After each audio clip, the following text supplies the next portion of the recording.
যারা রাজপথ থেকে আন্দোলনের মধ্য দিয়ে উপদেষ্টা হয়েছেন, আপনাদেরকে বলি, আমরা আপনাদের সহযোগী, আন্দোলনে ছিলাম সহযোগী, সংগ্রামে ছিলাম সহযোগী, ফ্যাসিবাদের বিরুদ্ধে লড়াইয়ের মাঠে ছিলাম আমরা সহযোগী। এখন এই ক্রান্তিকালে রাষ্ট্র পরিচালনায় আমরা আপনাদেরকে সহযোগিতা করতে চাই। আমাদের কথা যদি কানে তুলবার মতো ফুরসত আপনাদের না থাকে, কান পর্যন্ত কিভাবে পানি পৌঁছাতে হয় সেই পথ কিন্তু আমাদের জানা আছে। অন্তর্বর্তীকালীন সরকারের কাছ থেকে তারা এদেশে ইসলামী শাসন ব্যবস্থা প্রতিষ্ঠা করবে এই ধরনের দিবাস্বপ্ন আমরা দেখি না। তবে আমরা স্পষ্ট ভাষায় বলতে চাই, আমরা ইসলামী রাষ্ট্র প্রতিষ্ঠার জন্য যে আন্দোলন, যে সংগ্রাম করছি, আমাদের পথে বাধা হয়ে দাঁড়াবার কোনো দুঃসাহস যেন আপনারা না দেখান। আমাদের কার্যক্রমকে ব্যাহত করে এমন কোন পদক্ষেপ আমরা বরদাস্ত করব না। ইসলামিক ফাউন্ডেশন সহ ইসলামী প্রতিষ্ঠানগুলোকে ইসলামের মূল ধারার বিপরীতে পরিচালনা করবার দুঃসাহস আমরা বরদাস্ত করব না। আমাদের একজন প্রতিনিধি রয়েছেন, ধর্ম উপদেষ্টা, ধর্মীয় সকল প্রতিষ্ঠানগুলোতে তার উপদেশ, তার দিক নির্দেশনার আলোকে পরিচালিত হবে। তিনি এদেশের আলেম সমাজের কাছ থেকে পরামর্শ গ্রহণ করবেন। তার পরামর্শের ভিত্তিতে যদি ইসলামী অঙ্গনগুলোকে পরিচালনা করবার ক্ষেত্রে যে কেউ অন্তরায় হয় বলে আমরা প্রমাণ পাই, আমরা রাজপথে যে কোনো মূল্যে সেটাকে প্রতিহত করবো ইনশাআল্লাহ।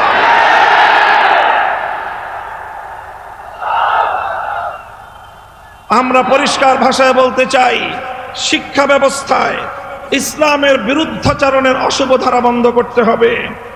সকল শ্রেণীর শিক্ষা ব্যবস্থায় প্রতিনিধিত্বশীল ব্যক্তিবর্গের মাধ্যমে নতুন শিক্ষা ব্যবস্থা প্রণয়নের উদ্যোগ গ্রহণ করতে হবে। আপনারা সেই আওয়ামী দুঃশাসনের আমলের মতো বরাবর এদেশের ইসলামপন্থীদেরকে উপেক্ষা করে চলবেন। আমাদেরকে উপেক্ষা করার এই ধারা আমরা আর বেশি দিন চুপ করে বরদাস্ত করব না। শিক্ষা কমিশনে এদেশের সর্বজন কোন আলেম প্রতিনিধি অন্তর্ভুক্ত করতে হবে, না হয় ওই শিক্ষা কমিশনের কোন সুপারিশ আমরা মানব না। বৈষম্যহীন শিক্ষা ব্যবস্থা প্রতিষ্ঠার স্পষ্ট দাবি জানাই। আলিয়া মাদ্রাসার শিক্ষার্থীরা তারা জাতীয় শিক্ষা ব্যবস্থায়, জাতীয় সকল চাকরি বাকরির ক্ষেত্রে বৈষম্যহীন সুযোগ সুবিধা চায়। এক্ষেত্রে মেধার ভিত্তিতে সকলের জন্য সকল ব্যবস্থায় যত ধরনের বৈষম্যমূলক নীতি রয়েছে, বৈষম্যমূলক ব্যবস্থা এবং আইন রয়েছে, সেগুলোর বিলোপ করতে হবে। কিছু কিছু বিভাগে, অনেক পাবলিক বিশ্ববিদ্যালয়ে আলিয়া মাদ্রাসার ছাত্রদের জন্য ভর্তির সুযোগ রাখা হয় নাই। অনেক চাকরির ক্ষেত্রে বৈষম্য করা হয়। এই বৈষম্য আমরা আর কয়েকটা দিন দেখব, এরপরে আর দেখব না, প্রতিরোধ করব ইনশাআল্লাহ। আমাদের কওমি মাদ্রাসার ব্যাপারে আমরা তো চাকরি বাকরির কথা বলি না, তবে শুধু এতটুকু বলবো, কওমি আলেম সমাজ যেভাবে চায় সেইভাবে কওমি শিক্ষা ব্যবস্থাকে মূল্যায়ন করতে হবে। কওমি আলেম সমাজের কাছ থেকে দেশ গঠনে মেধা অনুযায়ী যথাযথভাবে রাষ্ট্রীয় সকল পর্যায়ে তাদের জন্য সেবা প্রদান করবার, কর্মসংস্থানের সুযোগ নিশ্চিত করতে হবে। সংগ্রামী সাথী ও বন্ধুগণ, উপনিবেশায়নের যে কথা আজকে আমরা বলছি, আমরা দেশটাকে কলোনি হিসেবে আর দেখতে চাই না। ব্রিটিশরা আমাদেরকে এক সময় কলোনি হিসেবে ব্যবহার করেছে। ভারত আমাদেরকে কলোনি হিসেবে ব্যবহার করবার জন্য তার সেবাদাসী শেখ হাসিনাকে বছরের পর বছর আমাদের কাঁধের উপর চাপিয়ে রাখবার অপচেষ্টা চালিয়েছে। এই অপচেষ্টার পরিণাম কি হয়েছে? ভারতকে এখান থেকে শিক্ষা গ্রহণ করবার জন্য আমি উদাত্ত আহ্বান জানাবো। আর কোনদিন যেন এই স্বাধীন বাংলাদেশে কোন সেবাদাস প্রতিষ্ঠার দুঃস্বপ্ন যেন ভারত না দেখে। অন্য সকল সাম্রাজ্যবাদী শক্তিদেরকে আমরা স্পষ্ট সতর্ক বার্তা দিয়ে দিতে চাই, বাংলাদেশ স্বাধীন হয়েছে, স্বাধীনভাবে পরিচালিত হবে, অন্য কোন সাম্রাজ্যবাদের সেবাদাস হবে না।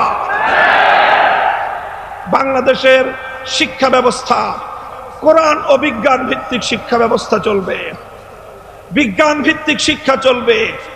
বিজ্ঞান ভিত্তিক বিজ্ঞানী যে বিজ্ঞান বিভাগের বাইরে বিশেষ করে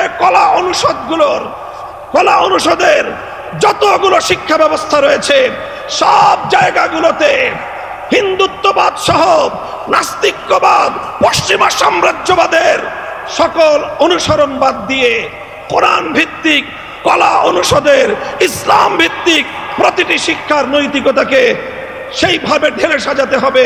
নতুন করে কারিকুলাম তৈরি করতে হবে স্বাধীন বাংলাদেশ গঠন করতে হলে। সংগ্রামী সাথী ও বন্ধুগণ, সর্বশেষ আমি উদাত্ত আহ্বান জানাতে চাই, যত অন্যায় বিচার বহির্ভূত হত্যাকাণ্ড চলছে, এই হত্যাকাণ্ড অবিলম্বে বন্ধ করতে হবে।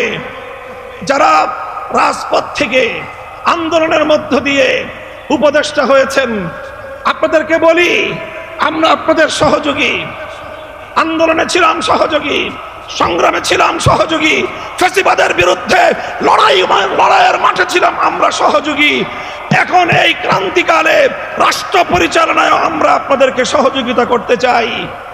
আমাদের কথা যদি কানে তুলবার মতো ফুরসত আপনাদের না থাকে, কান পর্যন্ত কিভাবে পানি পৌঁছাতে হয় সেই পথ কিন্তু আমাদের জানা আছে।